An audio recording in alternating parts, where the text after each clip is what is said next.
Iyon talaga ang inaasahan ni Charlene. Susunduin siya ni Ricardo sa kanilang bahay, kinaumagahan para ihatid sa trabaho. Ugali na kasi nito na kapag nag-away sila ay nanunuyo sa ganoong paraan. Break na tayo, sabi niya nang sulubungin siya sa main door. Biglang napawi ang ngiti nito dahil sa narinig. Nanlaki ang mga matang napatitig sa kanya. Nabigla talaga ito sa kanyang sinabi. "Huwag naman, Che," taranta nitong sinabi. "Baka naman pwede natin pag-usapan ang mga bagay na ito." "My decision is final," tugon niya. Seryoso ang muka, tuwid na nakatitig sa mga mata nito. "Huwag mo na akong hiyatik dahil hindi ako sasama sa'yo." "Che, please," sabi pa ni Ricardo. May katwiran nitong maalarma at matakot dahil sa alam niyang nararamdaman nitong seryoso siya sa sinabi.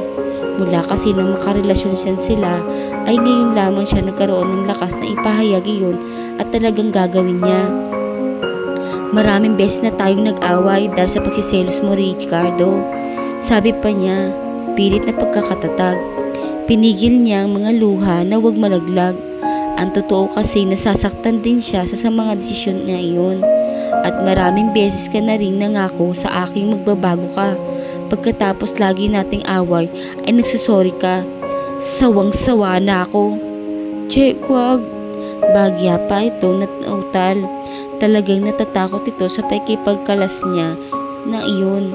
"Nangako ko sa'yo noon na maraming beses na magbabago na. Pero hindi ko nagawa. But this time, sisikapin kong mangyayari na talaga." "Puro ka pangako." May diin na bitaw niya sa bawat salita. "Sawa na ako, Ricardo." "Che, pinilit ko namang magbago pero hindi ko maiwasang hindi magselos. Mahal talaga kita at kinatakatukutan kong mawala ka sa buhay ko." "Hindi pagmamahal yan. Masyado mo na akong sinasakal. Pinahihirapan. Bigyan mo ko ng isang pagkakataon. Hindi kasi ganoong kadaling alisin ang ugali kong yun. Tao lang ako, Che. At ako, tao din lang."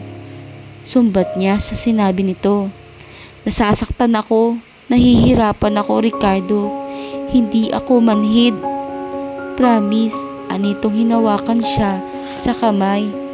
Napagkabilang balikat. "Sisikapin kong magbago this time. Please me another chance. Babawi talaga ako. Kung hindi ko magawa sa pagkakataong ito, saka mo ko i-break. Tatanggapin ko na iyon." Hindi siya nagsalita, ngunit tinitigan niya ang tuwid sa mga mata ang lalaki. Waring naman ay sibat iyon sa paniningin nito kaya napatungo. "Huwag mo na akong ihatid," sabi niya. "Salamat na lamang." "Che!" Hanas nito nang ihakbang niya palayo ang mga paa. Ibig na ibig siya nitong sundan, ngunit pinigilan na lamang ang sarili. Alam kasi nitong wala ding mangyayari dahil hindi pa rin niya kakausapin. Kaya naisipan na lamang nito na bigyan siyang pagkakataon makapag-isa at makapag-isip. Subalit ipinangako nito sa sarili na gagawa pa rin ng paraan para suyuin siya. Hindi ito titigil hanggat hindi niya muli tinatanggap. Nang makasakay na ng jeep si Charlene ay hindi na niya napigilan ang sarili na lumuha. Nasasaktan kasi siya dahil sa nangyayari. Mahal naman kasi niya ang katipan at bunga na lamang ng pagiging seloso nito kaya siya nagpasyang galasan ito. "Kung nagbago ka sana agad, Ricardo, kung di na ito ay ihahantong sa ganito.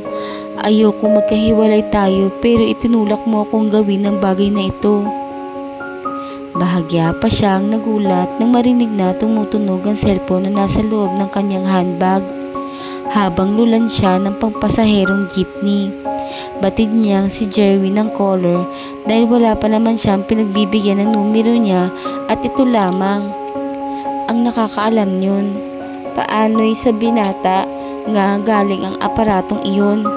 Nanginginig ang kanyang kamay habang kinukuha iyon. Masalsal ang tibok ng kanyang puso at para bang nakakaramdam din siya ng pananabik na marinig ang boses nito. "Hello?" Medyo nanginginig ang kanyang tinig. Good morning. Masiglang sabi naman ng magandang boses na lalaki sa kabilang linya ng telepono. Si Charlene ba ito? Yes, tugon niya. Hindi maiwasang kiligin. Para kasing gusto niyang ma-inlove sa boses nito. Ang gwapo rin naman ng boses niya. Ikaw ba si Jerwin? Yeah, Charlene. Ako ang anak ni Mrs. Illustre. I'm your friend na nagpapadala ng picture sa'yo. At itong cellphone na gamit ko. Jerwin, thanks. Nakakahiya naman sa'yo, nagpadala ka pa. Don't mention it. That's all the gesture of gratitude. Nagustuhan mo ba? Oo naman, ang ganda nga eh. Ayaw ko nga sanang tanggapin kaya lang ay na mapilit ang mami mo. Magagalit ka raw kapag hindi ko tinanggap. Tumawa ito ng mahina. Magagalit talaga ako sa'yo. Salamat naman na tinanggap mo. Lalo tuloy akong sumigla. We're officially friend na kasi from now on. Naramdaman niya ang sayang-saya ng kanyang puso dahil sa naririnig. Natutuwa rin talaga siya at naging magkaibigan na sila ng binata. At hindi naman niya naikubli iyon sa tinig habang nakipag-usap dito. Alam mo, ang ganda-ganda ng voice mo. Puri pa ni Jerwin sa kanya. Ang sarap pakinggan. Ang sarap po rin kausapin. Hindi tuloy ako manghihinayang na tawagan ka lagi. Akala ko pa naman mabait ka, sabi ni Charlene na nakangiti. Marunong ka rin palang mambola. Hindi bola yun, Che. Talagang hindi ako mananawang kausapin ka. Hindi ako manghihinayang sa load kahit gaano pa kalaki ang maubos ko. Wag naman, ang hirap ng buhay ngayon. Napahagikik siya. Pati hagikik mo pretty, sabi pa nito sa kabilang linya. Para tuloy kong gusto kong umuwi na dyan sa Pinas para makita at makausap sa personal. Baka naman magsisi ka lang kapag nakita mo ako sa personal. Photogenic lang kasi ako. Ang totoo ay pangit ako sa personal. Hindi ako naniniwala, Miss Medina. Tumawat pa ng mahina na sabi nito. Sabi pa sa akin ng puso ko, napakaganda't mo't napakabait pa. Kaya nga gusto niyang ligawan na kita. Namula ang kanyang muka dahil sa mga narinig na iyon. Paano'y tila kinikiliti ang kanyang puso. Hindi niya maipaliwanag ang sarap na nararamdaman niya sa damdamin ng sandaling iyon. She became speechless in that very moment. She really don't know what to say. Magpahagyang bang liligawan siya agad? Oh my! Parang ibig niyang himatayin dahil sa lihim niyang kilig. Ang sarap-sarap talaga ng kanyang feeling sa sandaling iyon. Nabigla ka ba? Sabi pa ng lalaki sa kabilang linya. Pasensya na, masyado akong mabilis. Pero iyon kasi talaga ang nararamdaman mo. Okay lang? Wala sa loob niyang tugon. You mean, okay lang akong manligaw agad sa'yo? Ha? Nanlamig ang pakiramdam niyang sabi. Hindi. I mean, okay lang kung nakapagsalita ka ng ganyan. Naiintindihan ko. Ganun ba? Tila nalungkot nitong pahayag. Sige na, sabi ni Charlene. Talagang pinutol na niya ang pakikipag-usap dito at baka kung ano pang lumabas sa kanyang bibig. Hindi malayo, mabisto talaga ni Jerwin ang tunay niyang saloobin. Bye, Jerwin. Thank you ulit.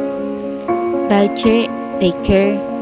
Nagpakawala siya ng malalim na hininga nang wala na ito sa kabilang linya. Bigla naman siyang nalungkot. Nagkapuwang na naman sa isip niya ang sitwasyon nila ng boyfriend na si Ricardo. Hindi nakaligtas kay Beth ang lungkot sa ikinikilos ni Charlene. Kaya habang nakatayo sila sa selling area ay naghihintay ng customer ay lumapit ito sa kanya. May problema ka ano? Natigilan siya. Iniisip niya kung sasabihin niya ang totoo sa kaibigan. Alam kasi niyang basa ang papel ni Ricardo sa kaibigan at ayaw naman niyang lalo pa itong lumala. Siguro nag-away na naman kayo ng Richard mo, no? Sabi nito. Nang marinig niya ang sinabi nito ay hindi na niya napigilan ang sarili na sabihin ng totoo. Sama ako ng 5 dyan. Anitong ngiti-ngiti. Alam mo, Che, iyan ang pinakamaganda mong ginawa sa buhay mo. Mabuti man at nagising ka na sa katotohanan. Nasasaktan pa rin ako, Bet. Sa una lang yan. Sabi naman nito, hayaan mo't nasa likod mo lang ako. Tumango siya. Nagpasalamat nito, hindi rin niya maiwasang sabing maswerte siya sa pagkakaroon ng kaibigan tulad nito. Madrama ba? Natatawa nitong sabi sa kanya. Umiti ka nga. Hindi pa. Katapusan ng mundo ano. Nakakalungkot din kahit papaano, Bet. 1 taon din naman kaming nagkaroon ng relasyon ni Ricardo. At pinangihinayangan mo yon? Mabilis nitong sabi. Wag no. Hindi pinangihinayangan ng ganong klaseng relasyon. Dapat nga ay matuwa ka dahil nakakalas ka na sa kanya. Isang malalim na hininga kanya pinawalan. Tumingin siya sa malayo. Hindi talaga niya maiwasang maghirap ang kalooban. Minahal naman kasi niya talaga si Ricardo sa kabila ng lahat. Siya nga pala, ani ni Beth na pinasigla ang tinig. Talagang sinisikat nitong maging masaya siya. Kumusta si Jerwin? Tumawag na ba siya sa'yo? Tumango siya. Kanina lang habang sakay ako ng jeep papasok dito sa trabaho. Ang swerte mo talaga, sabi pa nito. Ang ganda na unit ng cellphone na binigay niya sa'yo. Ano? Imagine, mami pa niyang nag-abot sa'yo. Che, botong-boto talaga siya sa'yo, si ma'am. Ewan ko nga ba kung bakit gustong-gusto ko ni ma'am. Hindi lahat ng tao nakakapulot ng swerte, kaya wag mong sayangin ang pagkakataon. Ngayon na i-break mo na si Ricardo, tanggapin mo naman ang pakikipagkaibigan ni Jerwin para hindi na magtagal ang manligaw na ito sa'yo. Nanliligaw na nga, wala sa loob na nagsabi niya. Bagay na ikinagulat ng kanyang kaibigan. Talaga? Kanina habang kausap ko sa cellphone, nayakap siya nito. Ang galing naman, nakakaingit ka, Che. Abay ako ha. Sira, aniyang napangiti. Kung ano-ano agad ang iniisip mo. Naku, sabi pa nitong kumala sa pagkakayakap. Malakas talaga ang kutob kong kayo na magkakatuluyan ni Jerwin. Kibit balikat na itinugon niya kay Beth.